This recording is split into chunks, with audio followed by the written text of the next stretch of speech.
simulación computacional de prueba de choque en asiento de autobús según normativa R80R2E usando Altair Hyperworks Convergencia de Maya. Como autores tenemos a Pineda Silva Giovanni Vinicio, Cepeda Miranda Jorge Luis y López de Espinal Esteban Fernando. Bienvenido, ingeniero. Muchas gracias, buenos días con todos, encantado de estar en este espacio. Vamos a explicarles de manera muy rápida nuestra investigación respecto a la parte de simulación de ensayos de choques en asientos de autobuses. Y bueno, en nuestro título, que ya lo mencionó el ingeniero Pineda, al siguiente por favor. Para empezar un video, fíjense ustedes, este es un viaje cualquiera en un autobús. ¿Y qué es lo que sucede al momento en que existe algún tipo de impacto? Acá la gente cae, pero si vemos cómo se deforman los asientos, más adelante. Sí, que nos ubiquemos al frente de la mesita porque acá está la cama. Ah, ya está. Sí, Aquí. Sí, exacto. Perfecto. Entonces, como podemos ver, existe una deformación en los asientos. Aquí. Ahí está acá. Un poquito más. Ahí. Ahí. Justo ahí. Ah, ya, perfecto. Ahí sí. Entonces, vemos que existe una deformación en los asientos. Y claro, como ingenieros decimos qué hacer para que primero esa gente se quede retenida en los asientos y luego pues qué hacer para darles mayor seguridad a las personas que están transportándose en autobús. ¿Sí? Siguiente, por favor. Entonces, como preámbulo para ver este video, decir que los asientos están fabricados por la industria nacional en su mayoría. Los asientos de los autobuses que están construidos en el Ecuador están fabricados por la industria nacional. Y a partir de la pandemia se vieron varios fenómenos, por ejemplo, reducción de la producción, reducción del personal y cierre de varios talleres de fabricación de asientos en el Ecuador, debido precisamente a que bajó la producción de autobuses. Entonces, esto hace que obviamente el mercado de asientos de autobuses se ha visto o se vea contraído a partir de estos 2 años de pandemia. Siguiente, por favor. ¿Y cuáles son los retos para los ingenieros? Para ustedes, para nosotros como ingenieros automotrices, como diseñadores de asientos. Pues primeramente el confort, hacer y diseñar asientos que sean cómodos. Segundo, diseñar asientos que sean seguros y diseñar asientos que tengan un buen rendimiento estructural, es decir, que sean óptimos, que no sean muy pesados, pero que resistan correctamente el uso, ¿sí? Entonces, en ese sentido, pues, nosotros en esta investigación nos hemos dedicado a la seguridad, a la parte de seguridad y a la parte rendimiento estructural. Y pues, evidentemente, en el diseño de asientos y en la construcción de asientos tiene que haber alguna prueba para saber si ese asiento sirve o no sirve, para saber si el asiento es seguro o no es seguro. En este caso, la prueba que existe es la que les muestro en pantalla. Es una prueba de una normativa europea, la UNES R80 R2E, ¿sí? Es una prueba física que se realiza en Europa en laboratorios especializados, como ustedes ven, esas máquinas que utilizan para simular que una persona está impactando la parte posterior, la parte del respaldo de ese asiento. Tienen un costo alto, es una alta inversión, no solamente el hacer esos laboratorios, sino la acreditación del laboratorio como tal y el envío de asientos físicos para realizar estas pruebas que solamente se realizan en Europa, ojo. Y pues, según la normativa, el asiento debe proteger al ocupante. El asiento no se debe deformar más allá de 400 milímetros en el caso de esa prueba. Es decir, si una persona se impacta contra ese asiento, no se debe deformar más de 400 milímetros. ¿Sí? Siguiente, por favor. Entonces, ¿qué hacemos nosotros acá si es que no tenemos el dinero para enviar a hacer estas pruebas en Europa? Si es que acá en el país no existe un laboratorio acreditado, pues hay una alternativa. Y esta alternativa es la ingeniería asistida por computador. En una diapositiva, ¿qué es la ingeniería asistida por computador? Es una ciencia, pero también es un arte. De pasar de esto, ¿qué es esto? Es un dibujo CAD, es como un dibujo a mano, que no tiene nada de cálculo. No podemos saber ahí si en este caso ese satélite funciona. Un clic más, por favor. Y pasar a esto, llegar a esto que es entender el comportamiento mecánico, en este caso de un satélite, en el caso de nuestra investigación de un asiento. ¿Sí? Entonces, la ingeniería asistida por computador es ese nexo entre lo que nosotros podemos crear e innovar como diseño, como CAD, como constructores, a entender cómo funciona en la realidad. ¿Sí? Siguiente, por favor. Existe una gran cantidad, y este es un problema que hemos definido en nuestra investigación. Existe una gran cantidad de trabajos en los que se utiliza el método de elementos finitos, pero hay una falencia grave. no se realiza un procedimiento de comprobación de la malla. Es decir, no se sabe si es que los trabajos que ustedes encuentran en internet sean con unos dibujos bien bonitos, bien complicados, sean haciendo unas simulaciones que parecen bastante complejas. No se sabe realmente si es que esos trabajos están bien hechos o no, si sus resultados son correctos o no.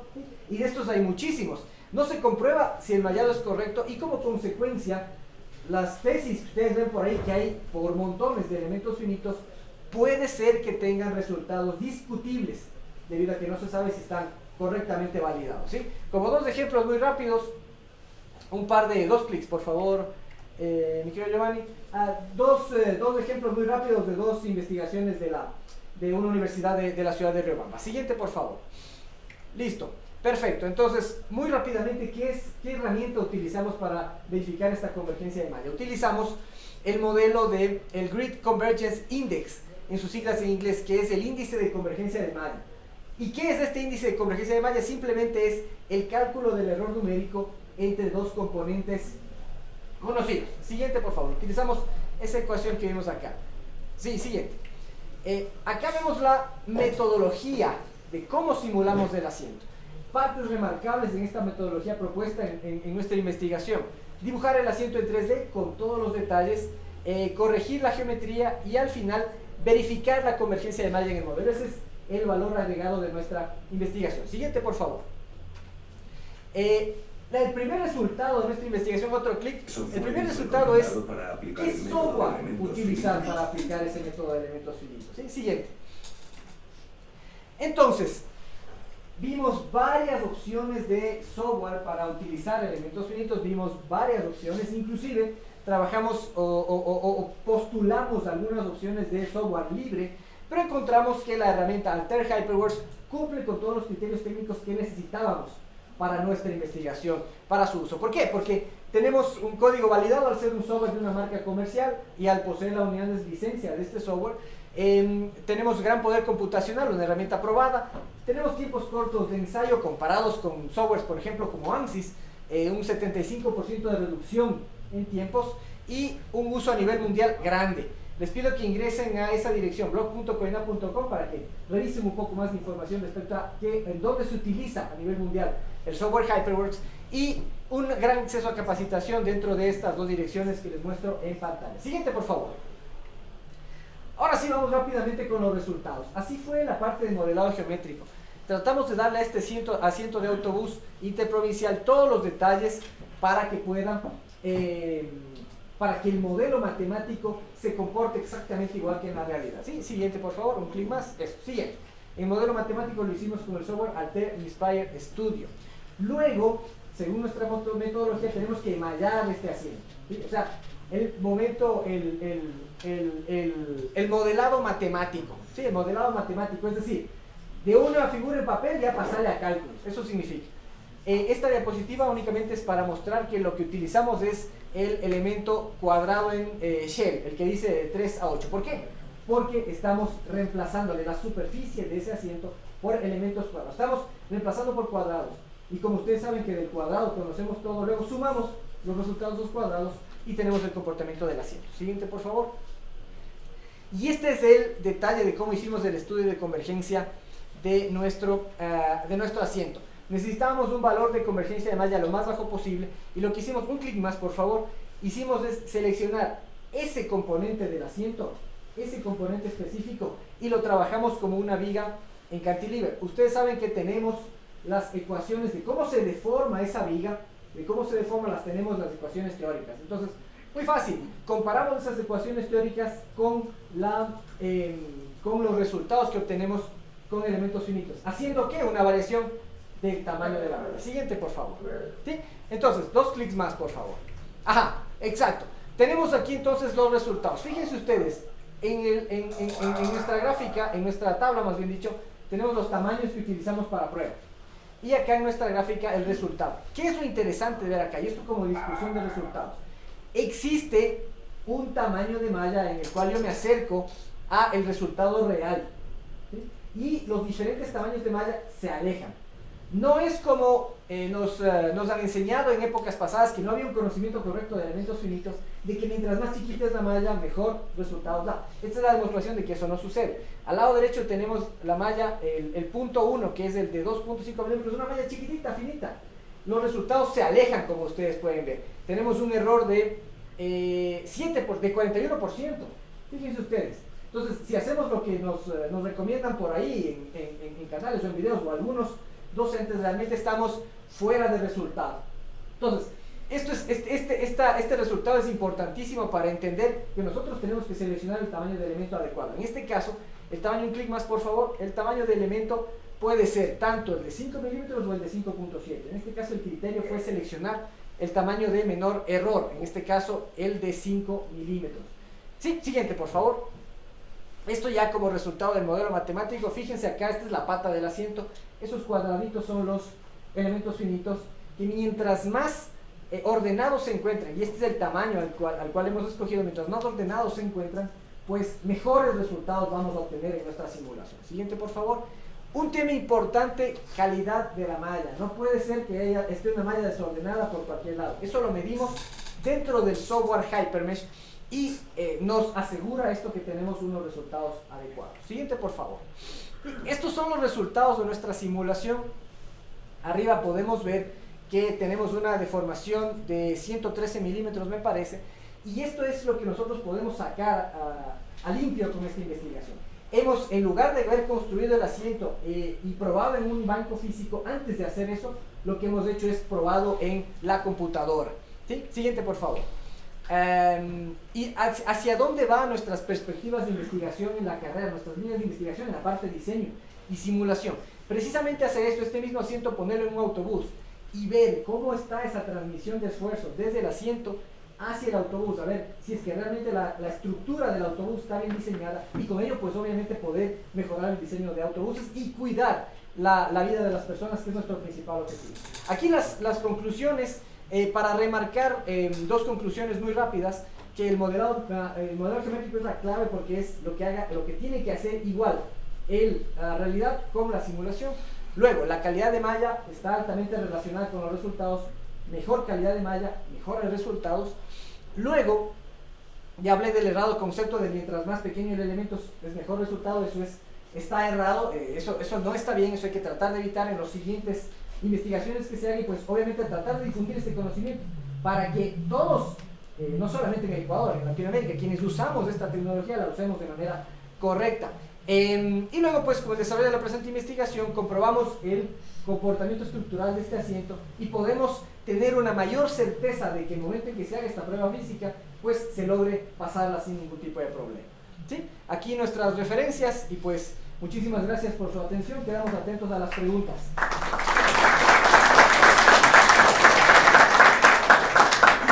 Muchas gracias, ingeniero. Ingeniero Machuca, ¿alguna pregunta por favor? Muy buenos días, ingeniero.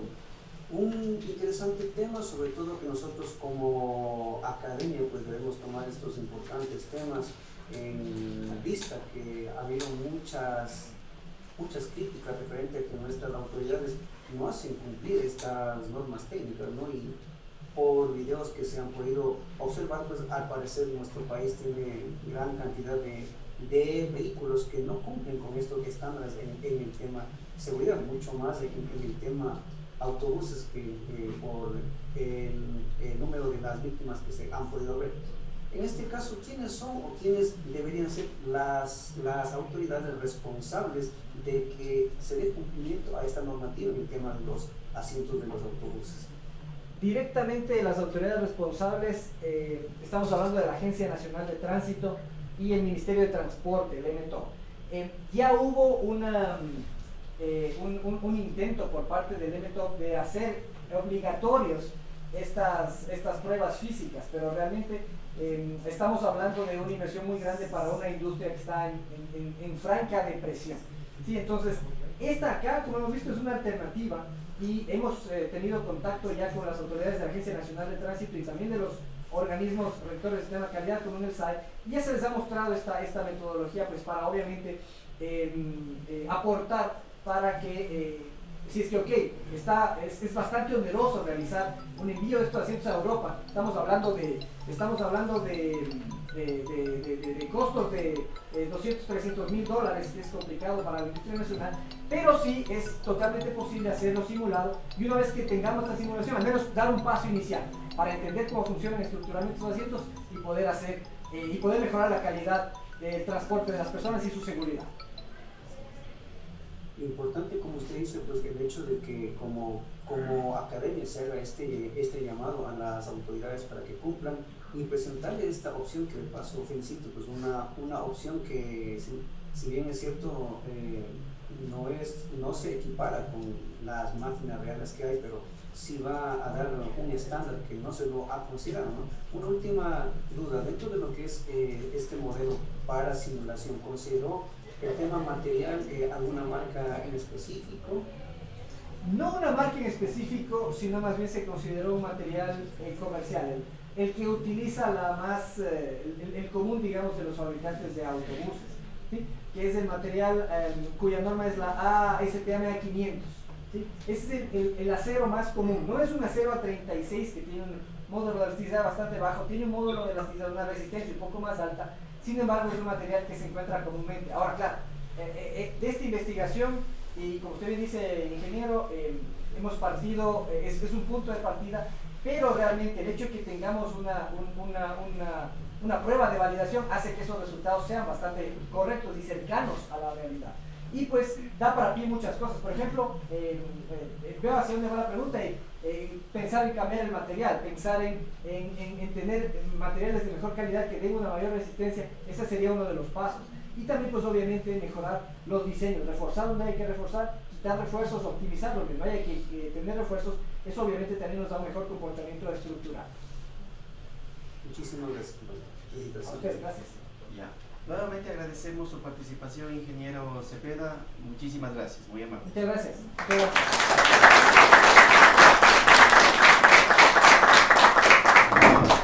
Damos paso a la siguiente ponencia con el tema Biometría de voz para víctimas de violencia doméstica, modelo de referencia.